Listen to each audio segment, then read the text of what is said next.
Nous envisageons la commune de Calvi et nous recevons la tête de liste Ensemble pour Calvi, Aude Hébert-Douman et Ange Santini. Merci d'avoir accepté notre invitation. Merci de m'avoir invité.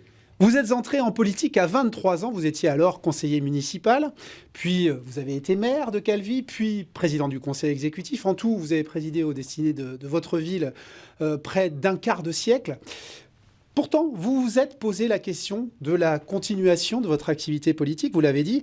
Qu'est-ce qui vous a finalement poussé à y aller ? Le sentiment que votre action n'était pas encore aboutie, l'absence de relève ? Un peu des deux. Et après consultation de mes nombreux amis, effectivement, et mûre réflexion, j'ai décidé de repartir à une condition qui aujourd'hui est largement remplie, de rajeunir au maximum la liste que j'ai le plaisir de conduire, et c'est le cas, puisqu'il n'y a pas moins de 7 ou 8 trentenaires sur cette liste, 17 nouveaux venus et nouvelles venues, avec des projets, avec des réflexions. Et c'est vraiment ce qui m'a motivé, et en espérant que parmi celles et ceux qui nous ont rejoints, eh bien, il y ait des vocations. Vous trouviez votre successeur ? Oui, qu'il y ait des vocations masculines ou féminines qui voient le jour. Et ça me paraît fondamental en politique.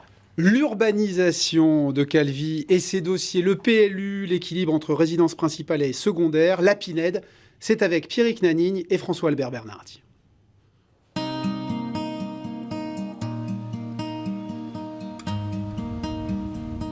Depuis quelques semaines, la plage de Calvi a retrouvé son aspect sauvage. Comme vous pouvez le voir, le site est désormais vierge de toute construction. Plus aucune trace des paillotes, elles ont toutes été démontées. À partir de 2021, la gestion des concessions sur le domaine public maritime reviendra à la ville de Calvi. Beaucoup reprochent à Calvi un choix de développement basé uniquement sur le tout-tourisme. Un chiffre, entre hôtels luxueux, camping ou encore centres de vacances, Calvi compte désormais plus de 10 000 lits, ce qui est colossal pour une ville de seulement 6 000 habitants. Calvi, c'est une station balnéaire assumée, mais l'hiver, le constat est tout autre. Un exemple, c'est cette ruelle. L'été, elle fourmille de monde. Aujourd'hui, elle est déserte. Chez les commerçants aussi, on a tout simplement baissé le rideau.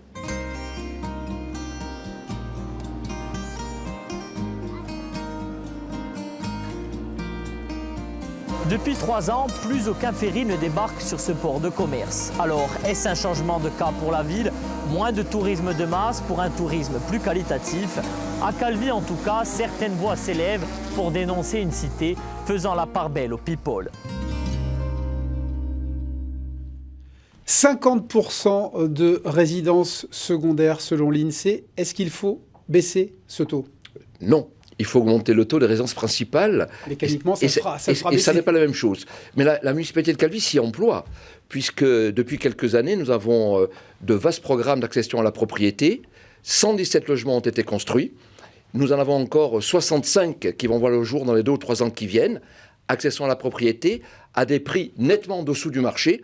Je crois que la problématique aujourd'hui, qui ne touche pas que Calvi, mais qui touche l'ensemble de la Corse et l'ensemble des stations balnéaires, elle doit être réfléchie à cette aune-là, et il faut que ce soit les pouvoirs publics qui s'emparent du sujet et qui fassent leur part du chemin pour que justement de plus en plus de jeunes, s'agissant de Calvi, de jeunes Calvais et Calvais, accèdent à la propriété et donc soient en résidence principale, chez nous, par rapport au taux de résidence secondaire. Toujours pas de PLU pour Calvi sur une commune en proie quand même à une forte pression spéculative.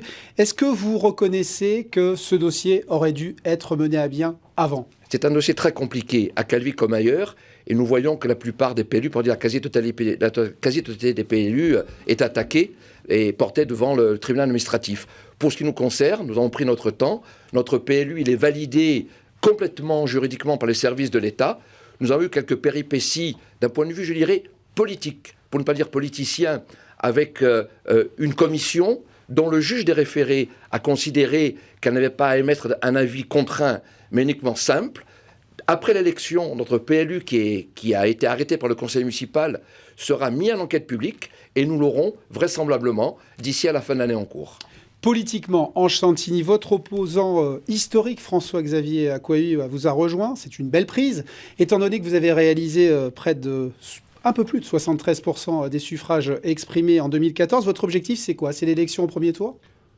Certainement.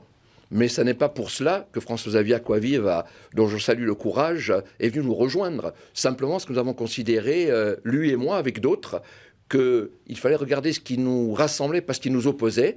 Il conserve ses idées politiques, je conserve les miennes. Pour autant, c'est un Calvet, c'est un travailleur, et il a envie, vraiment, vraiment, de porter son savoir-faire. Si nous sommes réélus... En matière de langue, peut-être sur les zones agricoles dans le PLU. Si nous sommes réélus... Une autre identité au niveau de la politique. Oui, une autre identité. Puis si nous sommes réélus, il sera en charge du patrimoine et de la langue corse. Et s'agissant du PLU, il a accompagné les étapes du PLU dans les commissions spécialisées tout au long de la mandature qui s'achève. En 20 secondes, Ange Santigne, vous avez présidé le conseil exécutif. On a le sentiment que vous n'êtes pas un opposant farouche à la majorité territoriale actuelle. Qu'est-ce que vous pensez de la politique au niveau régional qui est menée Je suis avant tout un observateur averti.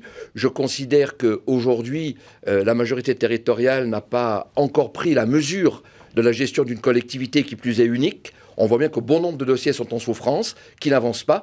Il faut éventuellement qu'ils s'affranchissent d'une certaine idéologie qui, par exemple, nous empêche d'aller au fond sur le traitement des déchets en Corse. Il n'y a pas d'autre possibilité que l'unité de valorisation énergétique, mais sauf que, prisonniers de leur idéologie, il faut qu'ils sortent de ce rôle de militants pour vraiment, vraiment prendre à bras-le-corps les problèmes de la Corse. Merci Ange Santigne d'avoir répondu à nos interrogations. Verdict donc du côté de Calvi le 15 mars ou le 22 mars prochain.